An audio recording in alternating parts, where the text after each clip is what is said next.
ಬೆಳಗಾವಿಯಲ್ಲಿ BJP MLC city Ravi ಮೇಲೆ ದಾಳಿ ನಡೆದ ಘಟನೆ ಬೆನ್ನಲ್ಲೇ ಈಗ ಮತ್ತೊಬ್ಬ ಬಿಜೆಪಿ ಶಾಸಕನ ಮೇಲೆ ಅಟ್ಯಾಕ್ ನಡೆದಿದೆ. ರಾಜರಾಜೇಶ್ವರಿ ನಗರ ಕ್ಷೇತ್ರದ ಬಿಜೆಪಿ ಶಾಸಕ ಮುನಿರತ್ನ ನಾಯ್ಡು ಅವರ ಮೇಲೆ ಕೆಲವರು ದಾಳಿ ನಡೆಸಿದ್ದಾರೆ.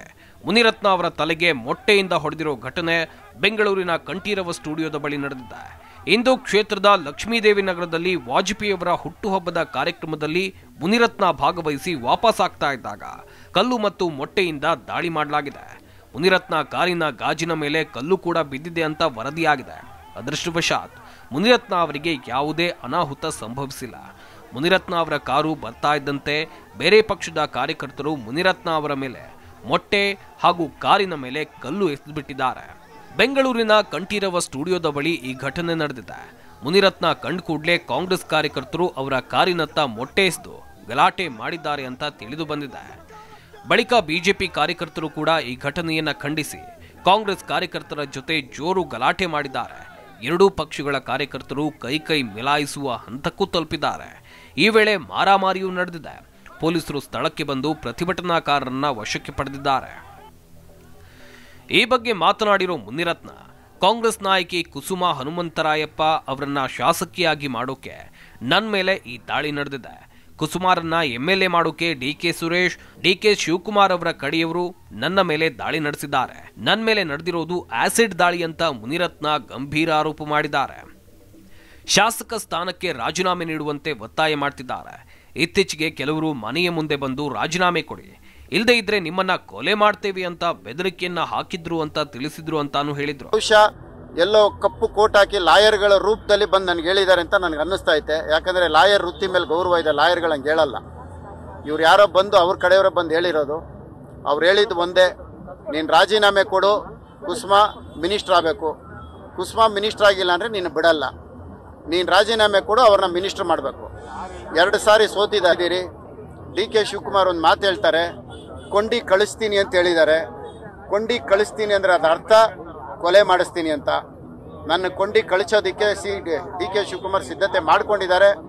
ಆದರೆ ಮಾಧ್ಯಮದ ಮುಖಾಂತರ ಕರ್ನಾಟಕದ ಜನತೆಗೆ ನಾನು ಕೇಳ್ಕೊಳ್ತೀನಿ, ನಾನು ಕೊಲೆ ಆಗೋದು ಖಂಡಿತ. ಆ ಕೊಲೆ ಆಗೋದು ಒಂದು ಹೆಣ್ಣಿಂದ ಕೊಲೆ ಆಗ್ತೀನಿ.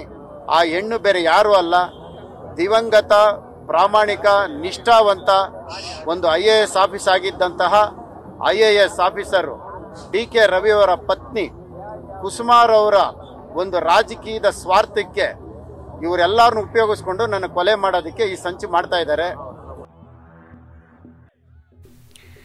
ಇಷ್ಟೇ ಅಲ್ಲ, ನನಗೆ ಜೀವ ಬೆದರಿಕೆ ಇದೆ. ನಾನು ಜೈಲಿನಿಂದ ಹೊರಗೆ ಬಂದರೆ ಕೊಲೆಯಾಗತ್ತೆ ಅಂತ ಒಬ್ಬರು ನನಗೆ ಮೊದಲೇ ಮಾಹಿತಿಯನ್ನು ಕೊಟ್ಟಿದ್ರು. ನಾನು ಜೈಲಿನಿಂದ ಹೊರಬರೋದು ಒಳ್ಳೆಯದಲ್ಲ ಅಂತ ಅವರು ಹೇಳಿದ್ರು. ಈಗ ಅವರು ಹೇಳಿದಂತೆ ನನ್ನ ಕೊಲೆ ಯತ್ನ ನಡೆದಿದೆ ಅಂತ ಹೇಳಿದ್ದಾರೆ. ಪೊಲೀಸರು ಕೂಡ ಈ ಘಟನೆ ನಡೆದ ಬಳಿಕ ನನಗೆ ಗಂಭೀರ ವಿಚಾರ ಹೇಳಿದ್ದಾರೆ. ನನ್ನ ಕೊಲೆ ಪ್ರಯತ್ನ ನಡೆಯಲಿದೆ ಎನ್ನುವ ಮಾಹಿತಿ ಇದ್ದು ಇದರ ಬಗ್ಗೆ ಯಾರಿಗೂ ಹೇಳಬೇಡಿ ಅಂತ ನನಗೆ ತಿಳಿಸಿದ್ದಾರೆ.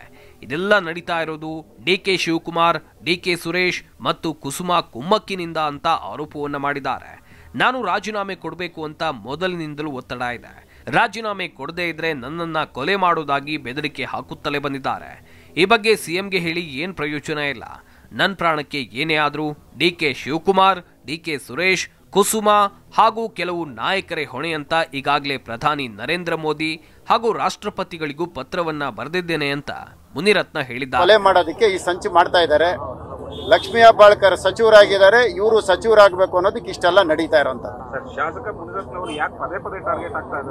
ಶಾಸಕ ಮುನಿರತ್ನ ಯಾಕೆ ಆಗ್ತಾನೆ ಅಂದ್ರೆ, ಶಾಸಕ ಮುನಿರತ್ನನ್ನ ಕ್ಷೇತ್ರ ಬಿಡಿಸೋದು ತುಂಬಾ ಸುಲಭ ಅನ್ಕೊಂಡು ಮಾಡ್ತಾ ಇದ್ದಾರೆ. ನನ್ನ ಹೋರಾಟ ಏನೂ ಇಲ್ಲ, ನಾನು ಕೊಲೆ ಆಗ್ತೀನಿ. ಪ್ರಧಾನಮಂತ್ರಿಗಳು, ಗೃಹ ಮಂತ್ರಿಗಳು, ರಾಷ್ಟ್ರಪತಿಗಳು ಕ್ರಮ ಕೈಗೊಳ್ತಾರೆ. ಕೊಲೆ ಮಾಡಿಸ್ತೀನಿ ಅಂತ ಸಿದ್ಧತೆ ಮಾಡ್ಕೊಂಡಿದ್ದಾರೆ. ಆದರೆ ಮಾಧ್ಯಮದ ಮುಖಾಂತರ ಕರ್ನಾಟಕದ ಜನತೆಗೆ ನಾನು ಕೇಳ್ಕೊಳ್ತೀನಿ, ನಾನು ಕೊಲೆ ಆಗೋದು ಖಂಡಿತ. ಆ ಕೊಲೆ ಆಗೋದು ಒಂದು ಹೆಣ್ಣಿಂದ ಕೊಲೆ ಆಗ್ತೀನಿ. ಆ ಹೆಣ್ಣು ಬೇರೆ ಯಾರೂ ಅಲ್ಲ, ದಿವಂಗತ ಪ್ರಾಮಾಣಿಕ ನಿಷ್ಠಾವಂತ ಒಂದು IAS ಆಫೀಸ್ ಆಗಿದ್ದಂತಹ IAS ಆಫೀಸರ್ ಡಿ ಕೆ ರವಿಯವರ ಪತ್ನಿ ಕುಸುಮಾರ್ ಅವರ ಒಂದು ರಾಜಕೀಯದ ಸ್ವಾರ್ಥಕ್ಕೆ ಇವರೆಲ್ಲರೂ ಉಪಯೋಗಿಸ್ಕೊಂಡು ನನ್ನ ಕೊಲೆ ಮಾಡೋದಕ್ಕೆ ಸಂಚು ಮಾಡ್ತಾ ಇದ್ದಾರೆ. ಕೆ ಹೆಬ್ಬಾಳ್ಕರ್ ಸಚಿವರಾಗಿದ್ದಾರೆ, ಇವರು ಸಚಿವರಾಗಬೇಕು ಅನ್ನೋದು ಇಷ್ಟೆಲ್ಲ ನಡೀತಾರೆ. ಶಾಸಕ ಮುನಿರತ್ನ ಯಾಕೆ ಆಗ್ತಾನೆ ಅಂದರೆ ಶಾಸಕ ಮುನಿರತ್ನ ಕ್ಷೇತ್ರ